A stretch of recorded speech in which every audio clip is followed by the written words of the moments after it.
বলেছেন আমি চলে যাব, সমস্যা নেই। আমি তো জোর করে আপনার কোম্পানিতে চাকরি করতে চাই না। তাহলে এত কথা কিসের? আপনি যান তো যান, আমার স্টাফদেরকে কাজ বুঝায় দেন আর আপনি বিদায় হন, যান। ওই যে বললাম বস, ছোট মুখে বড় কথা বলতে চাই। আমি কেন আপনার কথা শুনতে যাব? আর কিসের কথা আপনার? বস, আপনাকে কথাটা শুনতেই হবে। একটা অযোগ্য মানুষ একটা অযোগ্য মানুষকে বেছে নেয়, আর একটা যোগ্য মানুষকে বেছে নিতে সমতুল্য যোগ্যতা থাকা দরকার। যোগ্যরা কাজ করে এবং ফলাফল পায়, অযোগ্যরা শুধু অজুহাত দেখাতে পারে আর মিথ্যাচার করতে পারে। আসি বস, ভালো থাকবেন।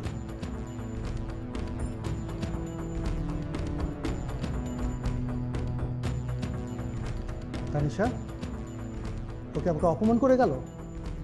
যোগ্য অযোগ্য এগুলো কি বললো? জানি না তো বস। ওরা তো আমি ছাড়বো না। ও কোথায় কাজ করে আমি দেখে নিব।